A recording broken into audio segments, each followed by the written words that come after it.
Bonjour, bienvenue pour un nouvel entretien sur la chaîne d'Academia Christiana. N'hésitez pas à partager, aimer, vous abonner à la chaîne d'Academia Christiana et à nous soutenir par vos dons, car c'est grâce à votre générosité que nous pouvons enregistrer ces émissions. Nous avons la joie aujourd'hui de recevoir David Engels. Bonjour David. Bonjour et merci pour une nouvelle invitation de pouvoir apparaître sur votre chaîne. Donc David Engels, vous êtes historien, vous êtes un habitué des universités d'été, colloques d'Academia Christiana. Nous avions enregistré il y a un an, jour pour jour, un entretien sur le thème notamment du déclin, puisque vous avez publié plusieurs ouvrages sur cette question-là. On aura peut-être l'occasion d'en redire quelques mots au cours de cet entretien, mais je voudrais surtout aujourd'hui que nous évoquions la place, selon vous, de l'histoire et de la philosophie comme des remèdes, justement, aux maux de notre époque. Mhm. Oui, la philosophie et l'histoire, et peut-être surtout la philosophie de l'histoire, sont des sujets qui m'ont toujours énormément intéressé. Et j'avoue que déjà en tant qu'adolescent, je sentais qu'il y avait quelque chose qui ne tournait pas rond dans notre civilisation. Il y avait quelque chose de bizarre. Je n'aurais peut-être pas déjà utilisé le mot de déclin ou de décadence à ce moment-là, mais en tout cas un sentiment de fin de règne. Et donc l'intérêt pour l'histoire, et puis surtout pour la philosophie de l'histoire, m'a permis, d'un certain point de vue, de comprendre ce qui se passait par l'analogie avec d'autres époques, d'autres civilisations, de savoir où nous nous trouvions et d'y trouver peut-être pas nécessairement une vraie consolation, parce qu'il n'y a rien qui peut nous consoler de vivre finalement dans une époque de fin de civilisation, mais en tout cas de pouvoir mieux nous situer à l'intérieur d'une certaine dynamique et de savoir qu'elle a probablement aussi quelque part son sens. Si on étudie les différentes civilisations, que ce soit chinoises, indiennes, musulmanes, égyptiennes, sumériennes, etc., on voit que toutes ces civilisations ont une suite de différentes phases d'évolution et qu'à la fin, il y a aussi une certaine pétrification, un certain déclin, et nous sommes très visiblement rentrés dans une phase de ce style-là. Et voilà, la comparaison nous montre que c'est inévitable et nous permet peut-être, grâce à ça, à la fois de mieux apprécier aussi toute la richesse de notre héritage, même si c'est d'un point de vue un peu rétrospectif et nostalgique, et peut-être de mieux comprendre quel est notre devoir à nous, c'est-à-dire qui est un devoir non plus malheureusement un devoir de création de quelque chose de nouveau, parce que je ne crois pas malheureusement en la possibilité d'un nouvel élan civilisationnel occidental. Je crois que pour ça, nous sommes tout simplement épuisés, mais au moins de procéder à une certaine canonisation du matériel existant, à sa défense, à sa réorganisation, et au fait d'en faire quelque chose qui puisse alors surmonter les générations, peut-être les siècles à venir, tout comme l'Empire romain a relativement peu innové, mais a quand même permis de transmettre tout cet héritage magnifique de la civilisation grecque, gréco-romaine, aux civilisations à venir. Et on peut voir des choses très similaires avec les phases finales impériales d'autres civilisations. Donc ça peut certainement nous apporter, disons, un certain sens à notre place historique. Et puis en dehors de ça, mais évidemment les auditeurs de l'Academia Christiana en sont bien conscients, l'étude de la philosophie en tant que telle, donc non pas d'un point de vue historique, mais d'un point de vue de notre place en tant qu'humain face à la transcendance, face à Dieu, face aussi à la responsabilité de notre âme immortelle, est évidemment aussi quelque chose qui peut remplir notre vie d'un certain sens, même au-delà de toute cette turpitude historique auquel on est livré, malheureusement. Alors, est-ce que justement, dans dans ce travail justement de réappropriation de l'histoire, on se retrouve de plus en plus, et c'est vraiment un phénomène qui semble devenir inquiétant aujourd'hui, qui est celui des écrans, de leur omniprésence. D'ailleurs, là, nous sommes en train, en ce moment même, d'enregistrer une vidéo, donc qui est forcément euh, ne remplace pas pour vocation de remplacer la lecture, mais qui en tout cas s'y ajoute, et parfois peut effectivement avoir tendance justement à supplanter cette lecture. Comment vous analysez un petit peu ce phénomène assez nouveau finalement des écrans, parce Mhm. que encore une fois, Je pense que vous comme moi, dans notre jeunesse, on n'a pas été confronté à cela. C'est quelque chose d'assez nouveau, quoi. Les smartphones sont apparus à une date assez récente et ont totalement bouleversé, chamboulé complètement notre rapport à la fois au temps, notre rapport à la lecture, notre rapport, nos capacités de concentration également. Mhm. Il y a beaucoup de choses qu'on pourrait dire là-dessus. Je me suis encore fait la remarque justement ce midi. J'étais allé manger dans un petit restaurant sichuanais ici à Paris et j'étais justement assis en face d'une table de demi-douzaine de jeunes Chinois qui ont passé plus ou moins une heure et demie de repas dans un silence généralisé, tous étant uniquement sur leur smartphone et le peu d'interaction qu'ils avaient c'était pour se montrer mutuellement ce qu'ils venaient de voir là-dessus. Sinon, ça s'est passé dans un silence presque complet, ce repas entre jeunes. Et je crois que, voilà, entre jeunes occidentaux, on est plus ou moins à ce niveau-là aussi. Bon, il y a beaucoup de choses qu'on pourrait dire là-dessus. Bon, d'un côté, on a évidemment une certaine nouveauté de ce phénomène. Hein, vous le disiez à juste titre. C'est évidemment un outil incroyable de collectivisation, surtout des jeunes. Moi, j'essaye d'éviter au maximum que mes enfants en soient trop exposés, pas nécessairement au volet, disons, éducatif de vidéos YouTube, comment est-ce qu'on fait une chose, de regarder un documentaire, ça,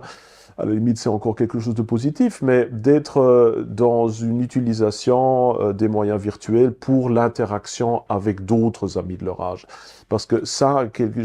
j'y vois un très grand danger, finalement, de décontextualisation des jeunes, de leur environnement immédiat, familial, de leur proximité physique avec les autres membres de leur famille, amis, etc., pour être dans une omniprésence d'un genre de collectif d'amis plus ou moins vagues, où ils sont comme dans une constante surveillance, si on veut, où finalement il n'y a plus de vie privée, mais on est constamment dans un genre de, oui, d'approche collectiviste où si on ne like pas ce que l'autre vient de faire, si on ne rigole pas au bon moment, si on n'a pas suivi la discussion, on est vite éjecté du collectif. Et ça, c'est évidemment un très grand danger, surtout pour des parents qui voudraient bien aussi participer activement à l'éducation de leurs enfants et ne pas laisser à la société faire ce travail. Ceci dit, quand je pense à différents facteurs de déclin, de décadence dans d'autres civilisations, cette impression d'être esseulé au milieu d'une grande foule, d'être jamais avec vraiment, enfin d'être à la fois sous le regard des autres sans vraiment être dans une relation de proximité immédiate et d'amitié avec les contemporains, c'est quelque chose qu'on peut trouver aussi à d'autres époques de l'histoire, bien avant les moyens virtuels actuels. J'avais cité dans mon livre Le Déclin quelques passages de Cicéron qui, dans ses lettres, se plaint de choses très nouvelles, très modernes de notre point de vue. Il dit, voilà, je suis dans cette ville d'1 million d'habitants et je n'ai aucun ami. Je vois tous les jours des centaines de personnes, mais il n'y a personne à qui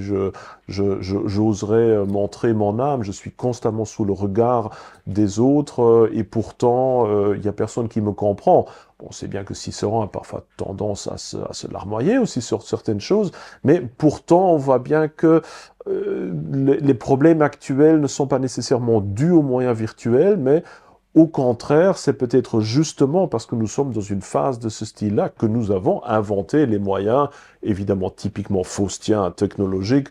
comme caisse de résonance à quelque chose qui est relativement typique finalement pour ce stade final d'une civilisation. Alors c'est intéressant effectivement de voir un écho dans l'histoire, effectivement, à une situation de ce type. Est-ce que vous auriez, justement pour essayer de contrebalancer notre activité sur les écrans, quelques conseils de lecture, ou en tout cas des œuvres qui vous ont particulièrement transformé, vers lesquelles vous aimeriez peut-être renvoyer un petit peu nos auditeurs? Je vais éviter de donner les mêmes conseils que toujours, hein, même si je crois que la dernière fois j'avais fait allusion évidemment à l'importance monumentale qu'avaient Tolkien et Spengler pour moi, mais je ne vais pas insister là-dessus. Thomas Mann, Dostoïevski, Nietzsche ont été aussi 3 auteurs qui étaient très importants, en tout cas pour ma phase formatrice de jeunesse entre 15 et 20 ans. Mais j'entrerai peut-être pas là-dedans, mais plutôt dans ou dans deux expériences de lecture relativement récentes, comme ça, pour la petite histoire. D'un côté, je me suis très fortement intéressé ces derniers mois au concept de la philosophie pérenne, que certains des auditeurs connaissent très certainement, développé notamment par Aldous Huxley, hein, dans son livre au même titre, hein, La philosophie pérenne, qui m'a quand même permis d'avoir, disons, un accès un peu différent à d'autres formes de spiritualité et de religion, de découvrir finalement ce qui unissait à la fois la foi chrétienne avec certaines formes même de religion orientale, musulmane, indienne, etc., de voir que il y a quand même, comme l'avaient déjà pressenti les pères de l'Église, un certain logos spermatikos qui est présent finalement dans toutes les tentative honnête d'approche à la transcendance, même en dehors du christianisme. Ça m'a énormément intéressé les derniers temps parce que ça m'a permis quelque part par cette approche qui est une approche au fond mystique, hein, basée sur le concept de l'identité de l'âme individuelle avec Dieu, hein, comme d'ailleurs exprimé dans la Genèse, de comprendre justement par cette approche mystique aussi finalement tout un aspect du christianisme qu'on a eu tendance à oublier de plus en plus ces dernières générations. Le christianisme ambiant en général, c'est plus ou moins réduit totalement à l'aspect purement social, sociétal, utopique, finalement très matériel du message du Christ, qui n'est pas du tout l'originalité première finalement du christianisme. Et donc, disons, cette approche d'une volonté de plus en plus se vider finalement de sa propre individualité pour laisser de plus en plus de place à la nature divine qui est propre à chacun, à la fois m'a permis moi-même de comprendre un peu mieux, je crois, la tâche de chacun, de comprendre aussi de plus en plus l'immensité qui était le personnage du Christ, justement, qui est la représentation ultime, finalement, de cette tentative de l'homme-dieu, de devenir le Fils de Dieu, si on le veut. Ça m'apparaît extrêmement intéressant, et justement par ce biais-là, de faire le lien avec d'autres religions, notamment le taoïsme, sur lequel je lis pas mal ces derniers temps. C'est un peu ça, une expérience de lecture qui m'a permis, disons, d'ouvrir les yeux sur ce qui peut nous unir avec d'autres civilisations, où au fond on voit certaines tendances comment dire, de volonté humaine d'accéder à la transcendance qui nous unit tous, mais ceci évidemment sous des formes civilisationnelles extrêmement différentes, où, et ça c'est l'autre expérience évidemment, que plus je lis maintenant des ouvrages sur notamment le taoïsme en Chine, et plus on voit l'étrangeté finalement d'autres civilisations, et qu'il faudrait presque l'œuvre de toute une vie de comprendre mieux une spiritualité étrangère, ce qui montre évidemment d'un autre côté que pour nous, en tant qu'occidentaux, notre approche, elle passe par le christianisme, et même si le regard par d'autres religions peut nous aider à mieux comprendre ce qui nous est propre, c'est plus ou moins la seule voie qui est vraiment la nôtre. Donc c'est un peu ça des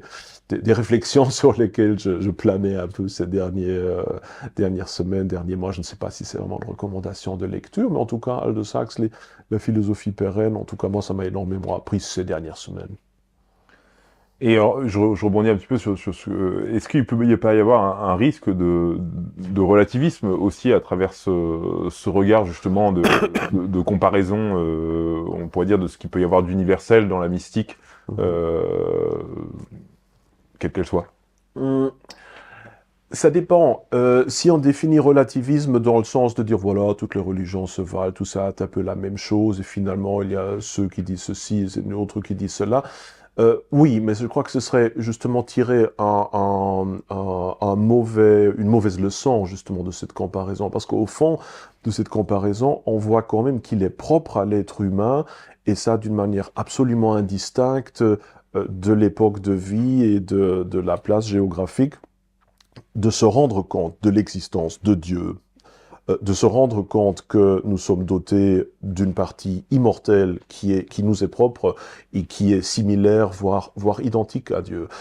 Que notre devoir à nous, au fond, c'est de transcender la politique, le social, le professionnel, parce que notre tâche ultime réside justement dans la cultivation de notre âme, et que c'est uniquement par la relation à Dieu que nos relations avec les autres êtres humains et avec notre civilisation a un sens. Et ça, je crois que qu'au contraire, ce n'est pas du relativisme, mais c'est plutôt un genre même d'absolutisme, si on veut, transcendantal, qu'on peut en tirer, et qui, je le pense, et je crois que j'avais déjà fait quelques réflexions un peu dans ce style-là lors de l'académie d'été de l'Académie chrétienne, justement l'année dernière, que ce qu'on appelle un peu le conservatisme moderne a tendance à tomber dans le piège de l'idéologie gauchiste, de voir tout par le social, par le matériel, et de croire que d'abord il faut créer un cadre concret avant de pouvoir peut-être alors se lancer de nouveau dans des considérations spirituelles. Et je crois que si nous, on veut vraiment être différent de la gauche, si on ne veut pas juste être une facette de la gauche, et c'est ce que le conservatisme est devenu malheureusement en grande partie, si on veut avoir nos propres termes, nos propres définitions, avoir quelque chose qui nous distingue et qui nous est absolu, il faut passer justement par la transcendance, il faut passer même par un genre d'individualisme divin radical sur lequel peut alors être fondée toute relation avec les autres. Et je crois que c'est justement ça aussi, le vrai message du Christ. Et bon, évidemment, c'est pas original ce que je dis là, on l'a dit depuis des siècles et des siècles, mais on l'a peut-être un peu oublié ces derniers temps, c'est que l'amour du prochain n'est pas basé sur le prochain en tant que tel, mais sur sa similarité avec nous en tant qu'une expression de l'âme divine, et que c'est uniquement en fonction par rapport à notre quête de transcendance que l'amour de l'autre fait sens, parce que ce qu'on aime dans l'autre, au fond, c'est pas l'autre comme étant absolument différent de nous, mais que l'autre en étant une autre facette d'expression d'une et même chose qui est Dieu, qui est la divinité. Et là-dessus, évidemment, on peut construire toute une philosophie sociale, on peut construire même toute une politique, et d'ailleurs c'est ce qu'on a fait pendant des siècles, voire des millénaires. Toute la philosophie politique était au fond basée sur des racines transcendantes, mystiques presque. Et c'est ça, malheureusement, que la droite ou le conservatisme actuel ont oublié. Je crois que ça, c'est finalement l'un des péchés originels qui explique pourquoi la droite, elle est là où elle est, c'est-à-dire elle n'est plus trop, on peut plus trop la distinguer au niveau de sa propre justification de la gauche. C'est très intéressant. Alors, justement, pour revenir un peu à l'histoire, est-ce que vous auriez quelques figures historiques qui, pour vous, sont un peu des sources d'inspiration pour nos temps contemporains? Hmm. Justement, j'écris actuellement une petite série pour un journal allemand où chaque mois je présente un nouveau personnage qui va un peu dans ce sens-là. Donc j'essaie évidemment de varier un peu, de ne pas nécessairement juste faire parler, disons, mes propres préférences, mais j'avais notamment présenté Mishima, un Yukio Mishima, le poète, auteur japonais,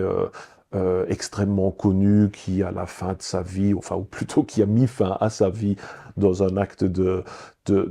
coup d'État plutôt esthétique que véritablement enfin, qui n'aurait jamais eu aucun succès de toute façon. Mais ça, c'est un personnage que j'ai découvert récemment aussi par la lecture de ses romans, où j'ai découvert, disons, une certaine proximité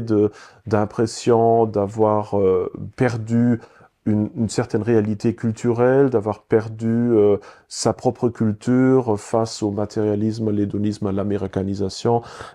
du Japon, et de vouloir, par l'art, par le geste esthétique, s'y opposer. Donc c'est quelque chose qui m'avait fort frappé ces derniers temps. Il y en a d'autres, évidemment. Là, je me suis retrouvé beaucoup par une certaine phase, même avec les aristocrates de la fin de l'Antiquité, qui savaient très bien, finalement, que le paganisme et toute leur culture étaient en train de disparaître et qui néanmoins ont essayé de faire survivre cet héritage et qui sont la raison pour laquelle finalement dans les monastères chrétiens il y avait encore ces textes qui avaient survécu grâce à l'effort de ces derniers aristocrates et qui ont pu passer le temps. Hein. Si maintenant on a toujours des œuvres telles que Tite-Live, que Cicéron, Virgile, c'est en partie grâce à ces derniers païens, si on veut. Là, je lis actuellement les Mémoires d'outre-tombe de Chateaubriand, que j'avoue que je n'avais pas encore lu jusqu'à maintenant. Je connaissais que de seconde main, et c'est aussi une grande expérience de vie. Bon, évidemment, les temps sont un peu différents. On n'est pas maintenant face à un événement révolutionnaire, spectaculaire, comme 1789, comme lui. Donc lui, il a vécu vraiment quelque chose d'énorme et de brutal, où d'une année à l'autre, presque d'un mois à l'autre, un monde entier était en train de s'écrouler. Chez nous, c'est un processus un peu plus lent, mais néanmoins, cette impression d'être un peu entre deux époques, d'être avec un pied dans quelque chose qui est révolu, auquel on tient, d'être avec un autre dans un monde moderne qu'on n'aime pas trop, mais auquel on appartient d'une manière ou d'une autre, parce que voilà, on est né là-dedans. C'est quelque chose qui m'a fort remué ces derniers temps. Donc c'est des personnages peut-être pas de premier ordre, mais plutôt qui sont des exemples et qui nous montrent en tout cas que nous ne sommes pas seuls dans notre situation, que ce n'est pas absolument inouï ce que nous vivons actuellement, qu'on peut résister, ou en tout cas qu'il y a des exemples. Un très bel exemple aussi sur lequel j'avais écrit un article récemment, c'était l'anecdote assez curieuse et presque totalement méconnue ici en Occident, des derniers mandarins de la dynastie Ming en Chine, qui, quand les Qing, hein, les Mandchous, avaient renversé la dynastie Ming, et donc ont imposé, disons, ce pouvoir venant d'Asie centrale sur la Chine. Il y en a beaucoup de ces grands fonctionnaires qui n'ont pas voulu coopérer avec l'ennemi, même après le changement de règne, qui ont préféré tout lâcher, qui se sont retirés dans les monastères, dans les montagnes, parfois qui ont fomenté aussi des révolutions, il faut le dire, et qui se sont mis à peindre. Et donc il y a des beaux catalogues justement sur la peinture très taoïste, inspirée du taoïsme de ces derniers bureaucrates de la dynastie Ming qui ont essayé quelque part de sauver l'esprit de cette ancienne Chine dans ce nouveau régime, et qui ne voulaient pas vraiment coopérer, et qui se sont un peu retirés du monde, qui là ont fait le choix plutôt de la sécession que de la reconquête. Un choix évidemment sur lequel on peut parler aussi beaucoup, et qui montre que même dans d'autres civilisations, d'autres époques, il y a des choses similaires qui se passent, qu'on n'est pas seul, qu'on peut apprendre des autres, apprendre peut-être pas nécessairement dans le sens d'une histoire qui serait absolument ouverte, mais au moins de dire, voilà, tout ça n'est pas nouveau, notre marge de manœuvre, elle est réduite, mais l'histoire peut aussi nous montrer à la fois ce qu'on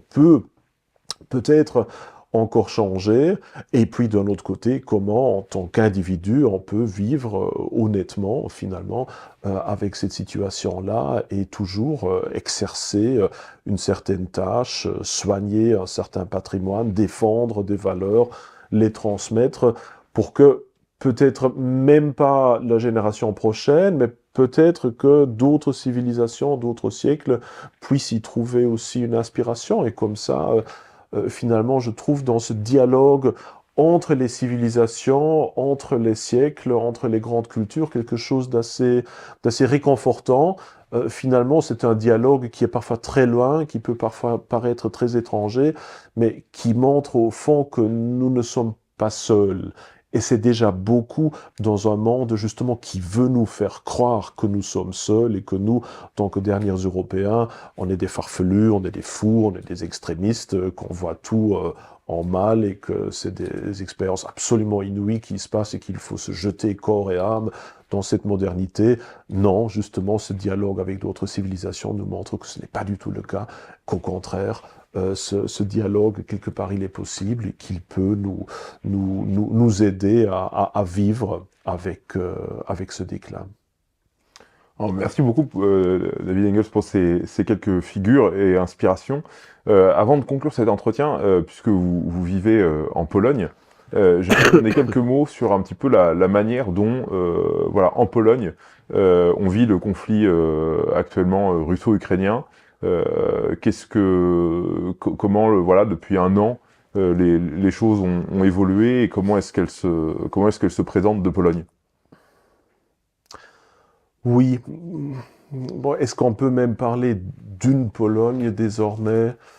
Il y a évidemment l'aspect politique, où là, le gouvernement actuel s'engage comme au début, d'ailleurs dans un support inconditionnel de l'Ukraine. Et malheureusement, je dois le dire, même si je le comprends, mais quand même malheureusement, est en train de mettre fin avec cette alliance avec la Hongrie, qui était justement l'un des piliers, si on veut, de la résistance conservatrice au sein de l'Union européenne. Là, malheureusement, les divergences politiques vont de plus en plus, disons, une distanciation de la Pologne face à la Hongrie, que je comprends d'un point de vue polonais, mais qui me semble politiquement pas extrêmement intelligent, au moins au long terme. L'alliance avec les États-Unis qui est toujours un peu dans les gènes, évidemment, des Polonais, et qu'on comprend aussi, évidemment, vu la situation géopolitique de la Pologne, encastrée entre deux grands voisins que sont l'Allemagne et la Russie. Là aussi, donc, cette volonté de coopérer avec les États-Unis peut se comprendre,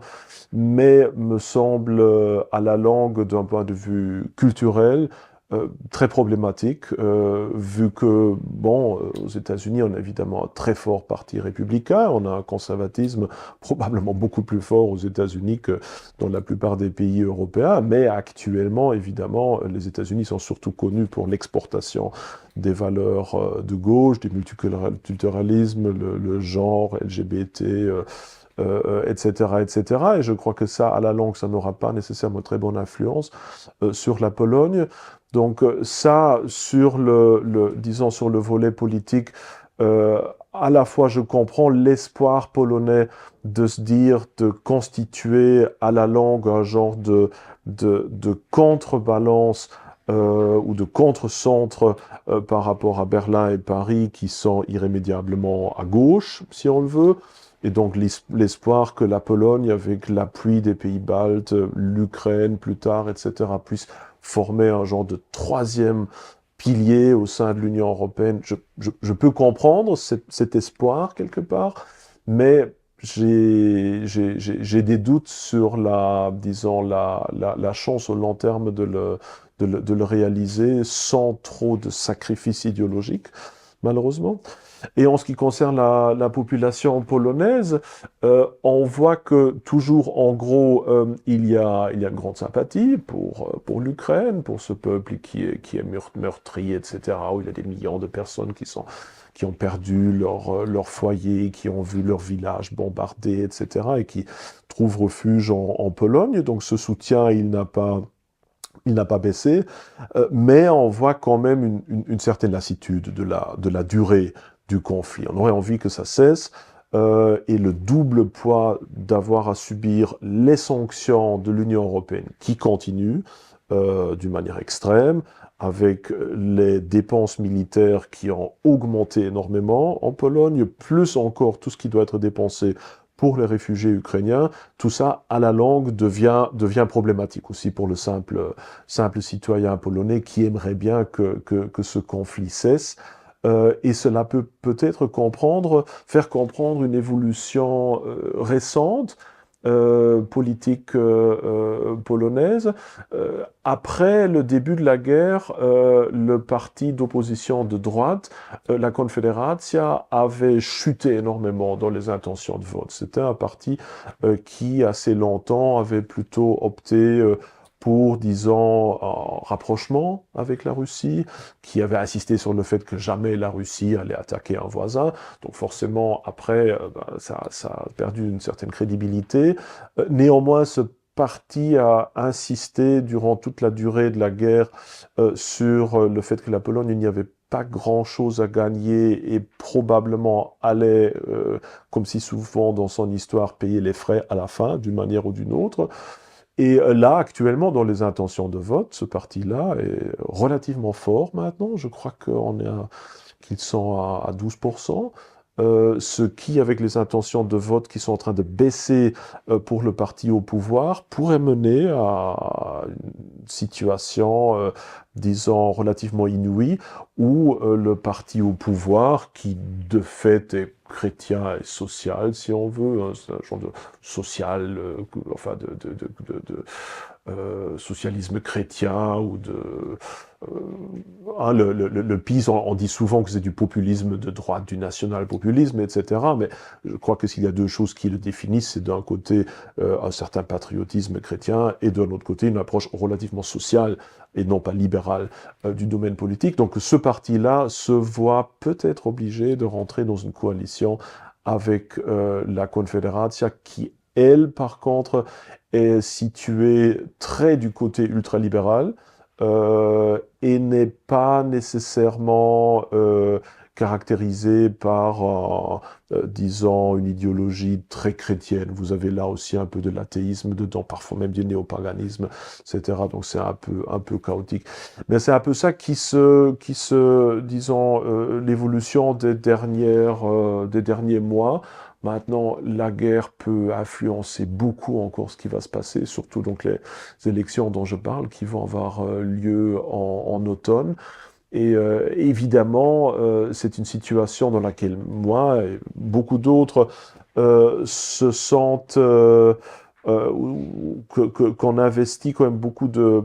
nos soucis, de nos vœux, etc. Parce que nous savons tous très bien que si actuellement le PiS perd le pouvoir, que le conservatisme politique en Pologne sera mort pour les 10 à 15 années à venir. Et donc même si je peux comprendre ceux qui disent que le PiS a fait des erreurs, etc., devront quand même aussi faire face à une situation où la Pologne tombera plutôt à gauche de l'échiquier, qu'on aura un genre de macronisme installé aussi en Pologne. Et alors là, ce sera plus ou moins la fin de l'Europe, parce qu'alors là, avec Scholz à Berlin, avec Macron à Paris, et peut-être avec Tusk à Varsovie, il n'y a plus beaucoup d'espoir pour le conservatisme politique pour au moins 10 à 15 ans. Merci beaucoup, David Engels. Je crois que nous aurons la joie de vous retrouver cet été à notre université qui portera donc sur le thème de la beauté. Et donc je crois que vous nous parlerez d'une histoire des arts comparés. Absolument, je me réjouis déjà d'ailleurs d'y participer. Nous nous réjouissons aussi de vous retrouver cet été.